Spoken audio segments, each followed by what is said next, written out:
ازيكم يا جماعه؟ عاملين ايه؟ اتمنى انكم تكونوا بخير وكويسين. من كام يوم كده نزلت على المنتدى طمنوني عليكم يا جماعه عاملين ايه. لقيت ان في كميه صياح مش طبيعيه. ناس كانت بتقول اكتر فتره ضغط نفسي، اكتر فتره فقدان شغف وتقصير، فتره ابتلاء. اتمنى تدعي لي وتدعي لاصحابي. بمر بفتره وحشه ومحدش معايا ومخنوقه قوي ونفسي اتكلم بس مفيش حد. الحمد لله كله خير وهتعدي ان شاء الله.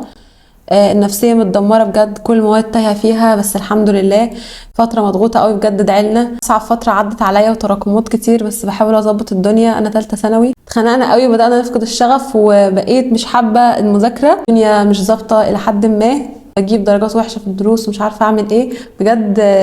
حاجات زي كده كتير. وطبعا في ناس قالت الحمد لله ان هم كويسين وماشيين تمام، في ناس تانية نفسيتهم متدمره وفاقدين الطاقه. وفي حد كمان لفت نظري الكومنت بتاعه قال ان هو عايز ياجل السنه. بصوا يا جماعه، انا ما كنتش هعمل الفيديو ده بس لما لقيت انه بجد في كميه ناس نفسيتها تعبانه ومتدمرين، خصوصا ان احنا في شهر واحد وبدانا ندخل في مرحله الضغط شويه. عايزه بس اتكلم معاكم في كام نقطه كده. اول حاجه، الناس اللي بتقول ان هي عايزه تاجل السنه، انتوا متخيلين انتوا بتقولوا ايه؟ انتوا متخيلين بس انتوا بتفكروا في ايه؟ انت بتقول ان انت عايز تعيد السنه تاني وتعيد كل المعاناه دي تاني وتاجل وتبقى بالنسبه لك بدل ما هي سنه وانت مش متحمل السنه فتبقى سنتين علشان انت مثلا في حاجات انت مراكمها ومش هتلحق تلمها. انا عايزه اقول لكم احنا دلوقتي باقي على امتحاناتنا 5 شهور، 5 شهور في 30 يوم. انت متخيل انت عندك كام يوم؟ انت متخيل انت عندك وقت قد ايه تقدر تلم فيه كل الحاجات اللي متراكمه عليك؟ عايزه بس اقول لكم على حاجه، انا برضو جالي شعور التاجيل ده بس كان جاي كده هفوه بسيطه. كان جالي وانا مثلا في شهر 3 او شهر 4.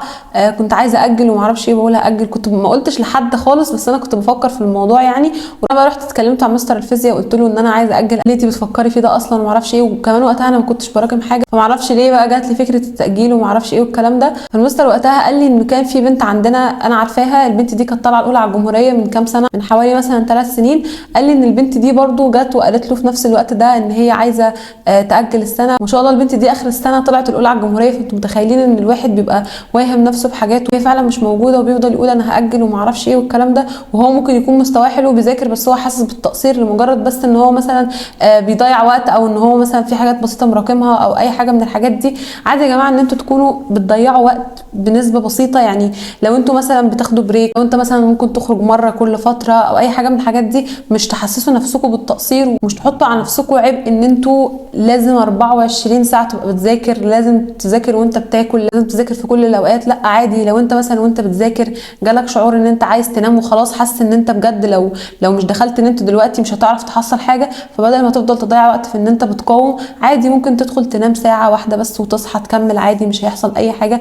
انا ساعات كتير مثلا كنت بذاكر، وانا بذاكر طبعا من الساعه 12 بالليل، فكنت باجي مثلا على الساعه 5 كده واحس ان خلاص بقى الوقت ده انا كده هموت وانام، وان انا قبلها مثلا ما بكونش نايمه كويس وبحس ان انا عايزه ادخل انام والكلام ده. خلاص بقى لما كنت بحس ان انا فعلا خلاص مش قادره والمقاومه مش جايبه نتيجه، كنت بدخل انام ساعه واصحى فايقه عادي وبكمل بكل طاقتي، ومش كنت بحط اعباء قوي على نفسي. ومش تفكروا ان انا يا جماعه كنت بذاكر 24 ساعه في ال 24 ساعه انا كنت بضيع وقت عادي، كنت باخد بريك. طبعا مش معنى كلامي ان انا بقول لكم تلعبوا والكلام ده، بالعكس ده انتوا المفروض الفتره دي تشدوا على نفسكم شويه، بس اللي هو مش هتشد على نفسك ان انت تموت نفسك، لازم تمشي كل خطوه بالتدريج عشان ما تجيش مثلا في شهر 4 وشهر 5 اللي هم بيكونوا خلاص دول اهم فتره في ثانويه عامه واصعب فتره في ثانويه عامه، هتيجي تلاقي نفسك حرفيا فصلت، مش هتبقى قادر تعمل اي حاجه. برضو عايزه الفت نظركم لحاجه، حاولوا انتوا يا جماعه ما تتوتروش من دلوقتي، لان في ناس بجد بتبقى اصلا مش متوتره ومش في حاجه جواهم ولا حاجه مخوفاهم، بس توتر الناس اللي حواليهم وصياح الناس اللي حواليهم يحسسوا ان هم كمان لازم يتوتروا وان هم فعلا مش عاملين اللي عليهم وان هم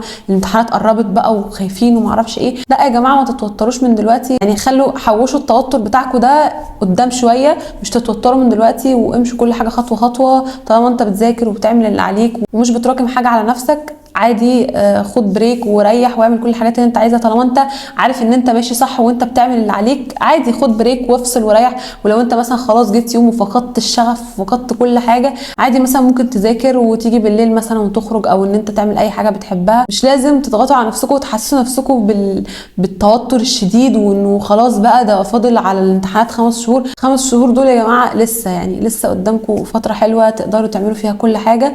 وعايزه برضه اقول لكم على حاجه، انا كنت قاعده مع اصحابي في الكليه من كام يوم، فمعرفش ايه فتحنا موضوع بقى ثالثه ثانوي واحنا بنذاكر في ثالثه ثانوي والكلام ده.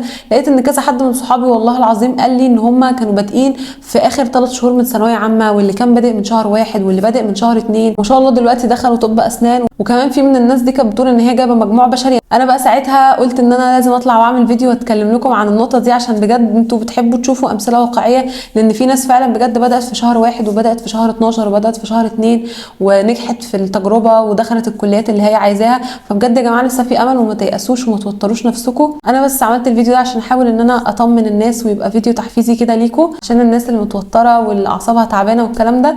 اتمنى ان ربنا يوفقكم كلكم، وان محدش فيكم يبقى متضايق او زعلان، وان شاء الله كلها فتره وهتعدي، وبعد ما تحقق حلمك وتوصل للحاجه اللي انت عايزها تلاقي ان انت بجد عديت بمرحله كبيره قوي، وتحس ان انت بجد عملت انجاز، حققت حلمك وفرحت اهلك. فكلها فتره وهتعدي ان شاء الله. وما تيأسوش يا جماعه وما تتهزوش من اي حاجه. وبس كده انا خلصت الفيديو بتاعي. يا ريت لو عجبكم الفيديو ما تنسوش تعملوا لي لايك، وطبعا تشتركوا في القناه، وتبعتوا الفيديو ده لاي حد من صحابكم فاقد الشغف او تعبان نفسيا مثلا ومش قادر يكمل. بعتوا الفيديو ده لاصحابكم عشان الباقيين برضو يسمعوا الكلام ده. واخر حاجه تقولوا لي رايكم في كومنت، وتقولوا لي ايه الحاجات اللي انتوا عايزين نعملها لكم الفتره الجايه. وبس كده، باي باي.